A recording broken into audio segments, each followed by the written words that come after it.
அவன்தான் மனிதன் கொஞ்சம் சீரியஸான எக்ஸ்பெரிமெண்ட் கதை. சிவாஜி அவர்கள் தம் காதலை சொல்ல போகும் சமயத்தில் இவர் முத்துராமனுடனான காதலை சொல்லும்போது நெஞ்சை பிழிந்தது. சிவாஜி அவர்களுடன் ஜோடி சேராமல் மகளாக நடித்த மோட்டார் சுந்தரம் பிள்ளை படத்திலையும் கந்தன் கருணை வள்ளியும் முறையே அன்றைய இளம் ஹீரோக்களான ரவிச்சந்திரனுக்கும் சிவகுமாருக்கும் ஜோடி சேர்ந்திருப்பாங்க.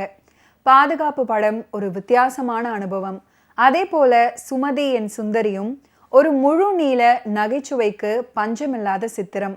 எங்க ஊர் ராஜா சிவாஜி அவர்களுக்கு டபுள் ரோல். வழக்கமாக இளைய சிவாஜி அவர்களுக்கு காதலி, அதுவும் ஸ்மார்ட்டாக இருக்கும்.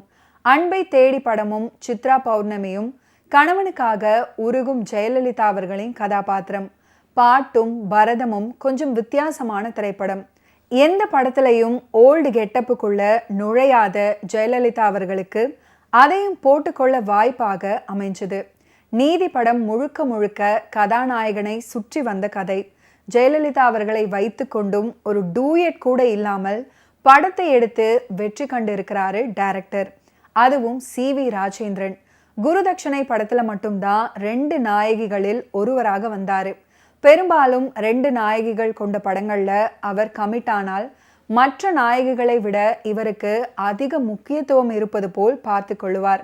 எங்க மாமா படம் குறிப்பிடத்தக்க கதையம்சமுள்ள திரைப்படம். குழந்தைகளின் செல்வனாக நடிகர் திலகத்துடன் ஜோடி சேர்ந்திருப்பாரு இந்த செல்வி. நடிகர் திலகத்துடன் இத்தனை படங்கள்ல அவங்க நடிச்சிருந்தாலும் பட்டிக்காடா பட்டணமா மற்றும் சவாலே சமாளி இந்த 2 படங்களும் நடிகர் திலகத்துக்கு எதிர்கட்சி தலைவியாக வந்து சிவாஜி அவர்களின் பாசத்தையும் பரிவையும் புரிந்து கொள்ளும் மனைவி கதாபாத்திரம் ஸ்பெஷலானது. ஜெயலலிதா அவர்களை ஒரு சிறந்த நடிகையாக ஜொலிக்க வைத்தது நடிகர் திலகத்தின் திரைப்படங்களே. சார், நான் சொன்ன பிரகாரமே உங்க பெண்களுக்கு எல்லாம் மாப்பிளை கொண்டு வந்து நிறுத்திருக்கேன். பாருங்க ஒவ்வொருத்தர் சும்மா எப்படி இருக்கான்னு. யாரு மிஸ் ஆகலையடா? இல்ல இல்ல இல்ல. விளையாட்டுத்தனமா போயிட போது இவங்களெல்லாம் யாரு என்னன்னு விசாரிங்க. விட்டுடுவேனா? ஏப்பா தம்பி, என்ன சந்தையில இருந்து மாட்டை விரட்டிட்டு வர்ற மாதிரி இந்த மனுஷன்களை விரட்டிட்டு வந்திருக்கியே, இவங்களுக்கெல்லாம் அட்ரஸ் இருக்கா? அட்ரஸ் இருக்காவா? அட்ரஸ் மட்டும் தான் சார் இருக்கு. இவன் தான் சந்திரன், உங்க மூத்த மாப்பிள்ளை. யாரு ஜெயில இருக்கிறதா சொன்னியே? அவனே அவனே. அவரு தானா? என் தம்பி ஜெயில வசதி பரவாயில்லைங்க. இப்ப என்ன கல்யாணத்துக்குன்னு ஜெயில இருந்து லீவ் வாங்கிட்டு வந்திருக்கீங்களா? விடுதலை விட்டுட்டாங்க. என்ன உத்தியோகம் அவருக்கு? கலெக்டர் வேலையே கிடைச்சிருக்கும். பாவம், அதிர்ஷ்டம் இல்ல. மந்திரியா வர்றதுக்கு நல்ல அறிகுறி இருந்தது, ஆனா எலெக்ஷனுக்கு நிக்கல. அப்பா, அவரு ஜாலி ஜிம்கான கம்பெனில பெரிய வேலையில இருக்காருப்பா. மாசம் 300 ரூபாய் சம்பளம் இருக்கு. அது சரிம்மா, பேருதான் சந்திரன் இருக்குது, முகத்தை பார்த்தா சகிக்கலையே. அதுக்கு என்னங்க பண்றது? பாதி நாள் சந்திரன் நல்லா இருக்கான், பாதி நாள் கேயறான். இப்போ எனக்கு உங்களுக்குமா கல்யாணம்? எனக்கு ரத்னாவுக்கும் தானே. அதானே என் கண்ணுக்கு அவர் மன்மத. மன்மதன் எப்படிதான் இருப்பானு கேள. சும்மா இருங்க. இவர் மிஸ்டர் மோகன், உங்க 3வது பொண்ணுக்காக பாத்திருக்கேன். அவர் ஒரு பெரிய இண்டஸ்ட்ரிக்கே ஓனர். இத பாருங்க, இந்த பங்காரு அண்ட் பங்காரியன் சன்ஸ் இருக்கு, அது எங்க தாத்தாவுடையது. அப்புறம் இந்த வரலட்சுமி அண்ட் ஜெயலட்சுமி சன்ஸ் இருக்கு பாருங்க, அது எங்க சித்தப்பாவுடையது. பசப்பைய நல்ல பசையுள்ள பையன் சொன்னேன். அவர் மிஸ்டர் கோபி PA. ஹோல்சேல் கடை டவுன்ல நல்ல சில்ற. அவர் பெரிய துணி கடை மளிகை கடையெல்லாம் வச்சிருக்காரு தெரியுமா? அம்மா, ஒரு பெரிய கவலை வெட்டுது. இனிமே நம்ம வீட்டுக்கு வேண்டியதெல்லாம் வெளியே வாங்கவே வேண்டாம். எனக்கு வேற ஒண்ணும் இல்லைங்க. நம்ம காந்தா சினிமாவில பெரிய ஹீரோயினி ஆகணும். அது ஸ்டுடியோக்கு போகும்போதெல்லாம் நான் கூட போய் நிறைய ஷூட்டிங் வாங்கணுங்க. எப்ப ஏற்பட்ட ஆள் பாத்தீங்களா? கூஜா பய. அது எப்படியோப்பா, அவர்தான் மீதி 3 மாப்பிள்ளைகளை கூட்டிட்டு வந்துட்டாரு. சீக்கிரமா கல்யாணத்தை முடிங்கப்பா. முடிக்கிறது என்ன? அடுத்த வெள்ளிக்கிழமை கல்யாணம் தான். இவ்வளவு சீக்கிரமாவா? சம்பந்திகளை பார்க்க வேண்டாமா? அவங்களோட பேச வேண்டாமா? என்ன தம்பி, சம்பந்திகளை பாக்கணுமாமே? மாமா, அத்தை, நீங்க 2 பேரும் பெரிய பாக்கியசாலிகள். அதுல ஒரு விசேஷம் என்னன்னா, என்ன தவிர உங்களுக்கு கிடைச்சிருக்கிற மாப்பிள்ளைங்க அத்தனை பேரும் அநாத பசங்க. தைரியமா கூத்துப்படாத, நான் இருக்கா? யார் அந்த குட்டி? குட்டி கிட்டின்னு பேசாதீங்க. வயசு 21 ஆகுது, ஸ்கூல் டீச்சரா இருக்கா. மாசம் 300 ரூபாய் சம்பளம். உங்க வருமானத்தோட பெட்டர் ஏன் பேசுறீங்க? வாய கடறான். உன் காதலியா? வெரி குட், நீ பொழைச்ச. யாரா இவ? என்ன கேக்குறீங்க? She is my love. பேரு ஜெயா, ஆனா நான் செல்லமா ஜெய் ஜெய் ஜெய் தான் கூப்பிடுறது. இன்னும் கொஞ்ச நாள் மிஸ்ஸஸ் ஜெய் விட்டால் ஜெய் விட்டால் ஜெய் விட்டால் விட்டலே விட்டலே ஜெய் ஜெய் விட்டலே விட்டலே விட்டலே. ஒரு பையன் ஒண்ணு தொங்க போட்டு அரிசி பைய யாரா அவனை தட்டிட்டு புறப்படும். மூத்த பெண்ணாக மனோரமா, 2வது பெண் ஜெயலலிதா, 3வது பெண் ஜோதிலட்சுமி, 4வது சச்சு. இதில் மூத்த பெண்ணுக்கு ஆண்கள் அப்படின்னாலே வெறுப்பு, கல்யாணமே வேண்டாம் அப்படின்னு சொல்வாங்க.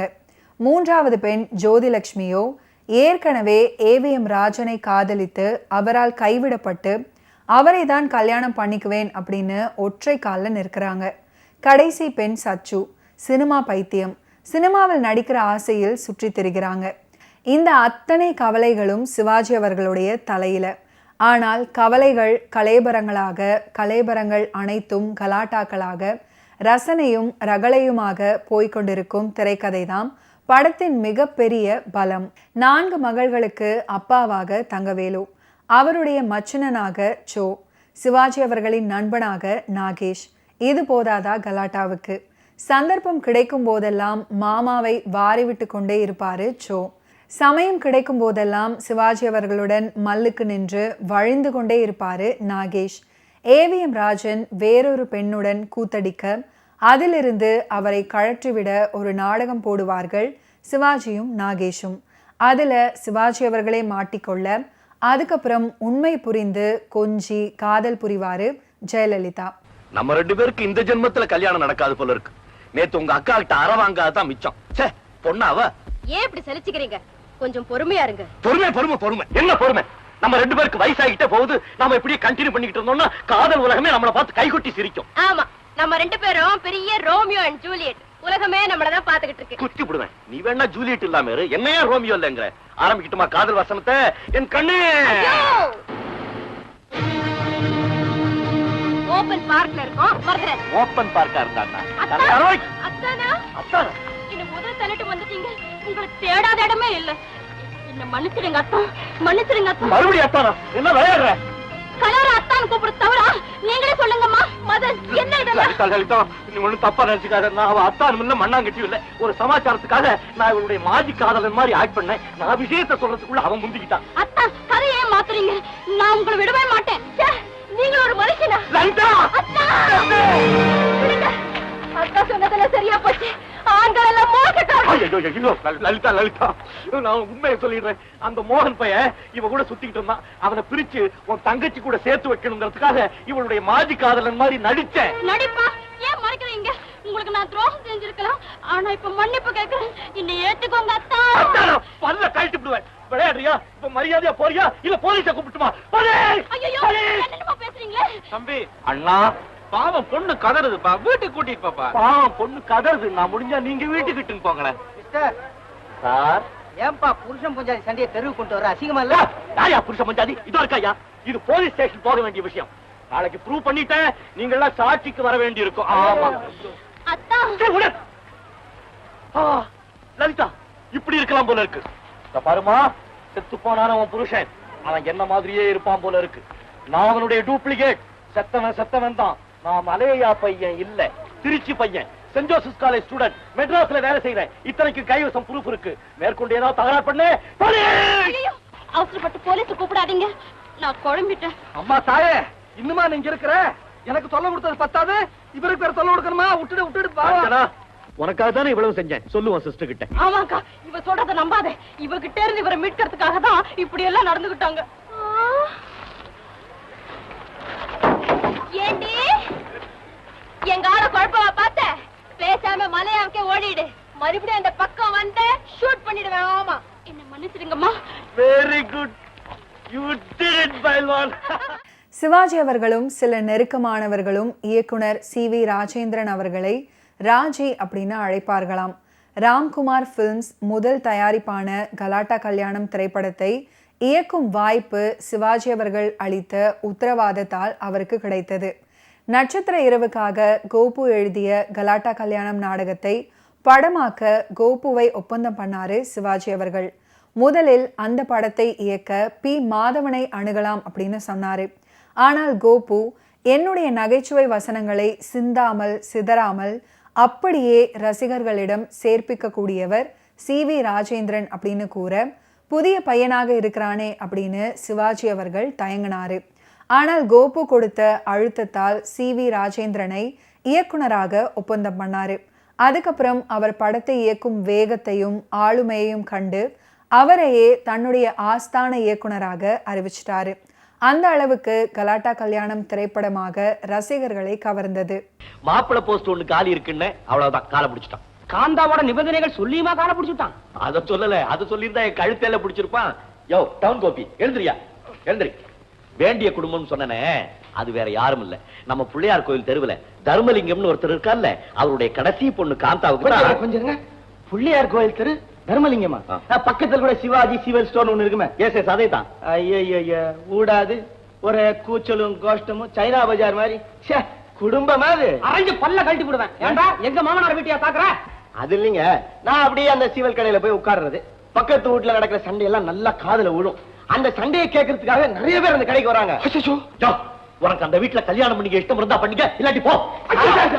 பொசுக்கு பொசுக்குன்னு கால விடுறான் சார். சும்மா ஒரு பேச்சுக்கு சொன்னேன் சார். அந்த பொண்ணை நான் பாத்துருக்கிறேன், ரொம்ப நல்லா இருக்கும், சினிமா நடிகை மாதிரியா இருக்கும். அந்த பொண்ணையே எனக்கு கல்யாணம் பண்ணி வச்சிருங்க சார். கோபி, அந்த பொண்ணை நீ கல்யாணம் பண்ணிக்கணும்னா அவ சில நிபந்தனைகள் போட்டு இருக்கிறான். முதல் நிபந்தனை, உனக்கு தாய் தகப்பனார் இருக்க கூடாது. ஐயோ, நான் பிறந்த உடனேயே அவங்க 2 பேரும் செத்துட்டாங்களே. ஐயோ, பயலுக்கு நல்ல ஜாதகம். இரண்டாவது நிபந்தனை, உனக்கு நல்லா சமைக்க தெரியணும். நம்ம வீட்டுல யாரும் இல்லீங்களா? 15 வருஷமா நான் தான் சமையல். கார குழம்பும் கத்திரிக்காய் பொரியல நான் வச்சேன்னா நீயே திம்பியா? ஏ மதனா, ஏன்டா ஹோட்டல்ல இருக்க வேண்டியவன வீட்டுல கொண்டு வந்து வச்சிருக்கிற? சரி சரி, கையோட மத்த 2 கண்டிஷனையும் சொல்லு. இந்த பாருப்பா, மூணாவது, அவளுக்கு திடீர்னு சினிமாவில சான்ஸ் கிடைச்சு அவன் நடிக்க போறான்னா நீ தடை சொல்லக்கூடாது. ஐயோ, அவ மட்டும் சினிமாவில் நடிச்சா தத்தரும் கூடவே போய் ஷூட்டிங் எல்லாம் பாப்பங்க. அதுக்கும் சரியா?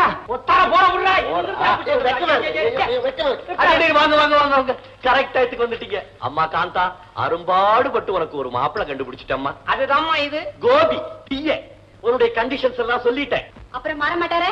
மாறவே மாட்டேன். மாறதாகவே இல்ல. அப்புறம் என்ன சொல்லுவ அபிப்பிராயத்தை? நீங்க தான் சொல்லிட்டீங்களே, ஓகேதான். நீங்களும் ஓகேயா? 1965 ஆண்டு நாடகமாக போட்டார்கள்.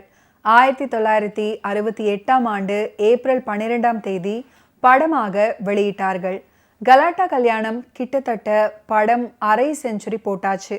கிட்டத்தட்ட 58 வருடங்கள் ஆகிவிட்டன. இன்னும் சில வருடங்கள்ல கலாட்டா கல்யாணத்துக்கு 60ஆம் கல்யாணம்.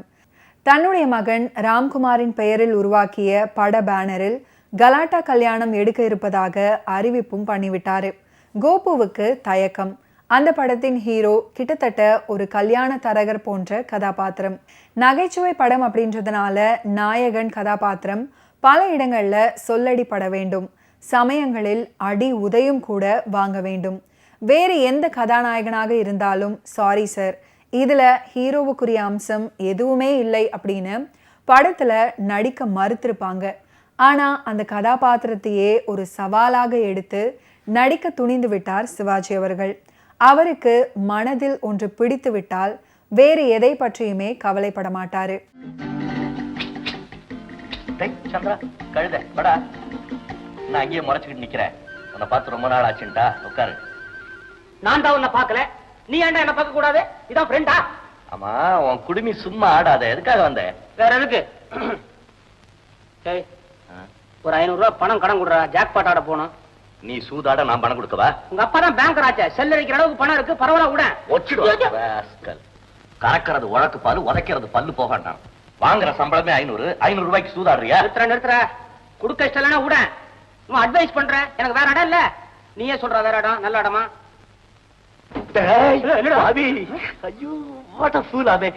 மறந்தே போயிட்டா, உனக்கு என்ன கல்யாணம் ஆகல? இலை படிக்கும் போதுதான் உனக்கு அறிவு கிடையாது, இப்பவுமா என்ன போய் இந்த கேள்வி கேட்கலாமாடா? எனக்கு போய் யாரா போட்டு கொடுப்பா? நான் கொடுக்கறேன்டா. எப்பா? சந்திரா உட்காரா, நான் ஒரு பெரிய இக்கட்ல மாட்டிக்கிட்டு இருக்கேன்டா. நானு லலிதான்னு ஒரு பொண்ணை காதலிக்கிறேன்னு உன்கிட்ட சொல்லுவேன்ல. 2 வருஷமா என்ன எப்ப பார்த்தாலும் இந்த போர் தானடா அடிப்ப. விஷயத்தை கேளு. எங்க கல்யாண விஷயமா லலிதாவோட அப்பா கிட்ட போய் பேசினேன். அந்த ஆள் என்ன பண்ணா, பாக்கி 3 பொண்ணுங்களுக்கு நீதான் மாப்பிளை கொண்டுட்டு வரணும்னு என் தலையில ஒரு குண்டை தூக்கி போட்டான் பாரு. அசந்து போய் உட்காந்துட்டேன். இதுக்கேண்டா அசந்து போனேன்? ஒரு மாப்பிளை நானாச்சு, இன்னும் 2 தானே தேடணும். நீயா? அந்த பொண்ணுங்க கட்டிக்க வேண்டாம், மாப்பிளை கொஞ்சம் ஒழுங்கா இருக்க வேண்டாம்டா. என்னடா எனக்கு என்ன குறைச்சல்? ஜாலி ஜிம்கான மேனேஜர் கைய கட்டினா அவுக்குறது இல்ல. சரி போய் தொலை, அந்த பொண்ணோட தலைவிதி. நீ ஒரு மாப்பிளை. அது சரி, 4 பொண்ணுங்கள்ல நல்லதா பார்த்து நீ செலக்ட் பண்ணிருப்ப. எங்களதெல்லாம் எப்படி இருக்கும்? கண்ணுல ஒத்திக்கிற மாதிரி இருக்குண்டா. பாக்கி 2 மாப்பிளைக்கு நான் எங்கடா போவேன்? ஏன்டா பங்காவற? என்னோட வா, கிளப் கூட்டிட்டு போற. அங்க இல்லாத பசங்களா? படத்தில் வில்லனாக நடித்த செந்தாமரை ஒரு காட்சியில சிவாஜி அவர்களையும் நாகேஷ் அவர்களையும் புரட்டி எடுத்து வெளியே தள்ளுவாரு. கதைப்படி அடி வாங்கிய சிவாஜி அவர்களுக்கு அவருடைய காதலி ஜெயலலிதா ஒத்தடம் கொடுப்பாங்க. உடனே அதை பார்த்து வயிறு எரியும் நாகேஷ். உனக்கு பரவாயில்லடா, அடி வாங்கின கையோட ஒத்தடம் கொடுக்கறதுக்கு காதலி தயாரா இருக்கா, என் ஆளுக்காக நான் அடி வாங்கினது தான் மிச்சம் அப்படின்னு கூறும் நாகேஷ் மேலும் ஜெயலலிதாவிடம் இவன் பெரிய ஹீரோன்னு நினச்சி அந்த ரவுடியை அடிக்க இவனை அழைச்சிக்கிட்டு போனால் அடியை வாங்கிட்டு பொசுக்கு பொசுக்குன்னு விழறான் அப்படின்னு சொல்வார். அதற்கு சிவாஜி அவர்கள் அவனோட பாடி அடியாள் பாடிடா, அடிக்கிறதுக்குன்னே உடம்பை வளர்த்து வச்சுருக்கான், என் பாடி வெறும் ரொமான்டிக் பாடி அப்படின்னு பதில் கூறிவிட்டு ஜெயலலிதாவை காதலுடன் ஒரு பார்வை பார்ப்பாரு. திரையரங்கு அதிர்ந்த காட்சி இது. இந்த வசனங்களை திரைக்கதையில் படித்த இயக்குனர் CV ராஜேந்திரன் பயந்தாரு. கோபு சிவாஜி அண்ணன் ஏதாவது தப்பாக எடுத்துக்க போறாரு, இதை மாத்திடு அப்படின்னு சொல்லியிருக்காரு. கோபுவுக்கு மனம் வரவில்லை.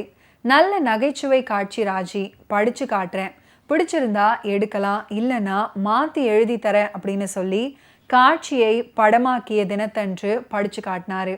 மூவருமே மிகவும் ரசித்து சிரிச்சாங்க.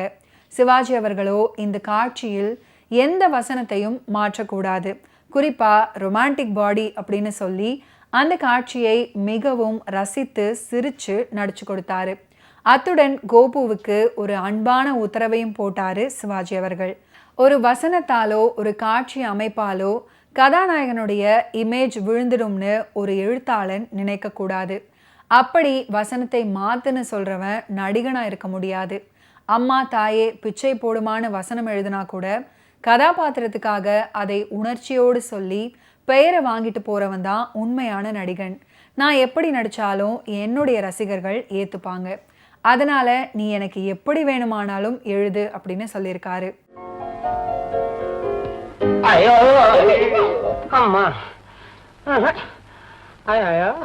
அவனை ரத்னா கிட்ட மன்னிப்பு கேட்க வைக்கணும்னு போய் இப்படியா உத வாங்கி தருவீங்க? இப்படி அப்படி அல்ல, இஷ்டத்துக்கு வச்சிருக்கான். அவன் நல்லா தின்னுபிட்டு உத குடுக்கறதுக்குன்னே உடம்ப வளர்த்து வச்சிருக்கான் போல இருக்கு. அவன் பாடி அடியாள் பாடிடா, என் பாடி வெறும் ரொமான்டிக் பாடி.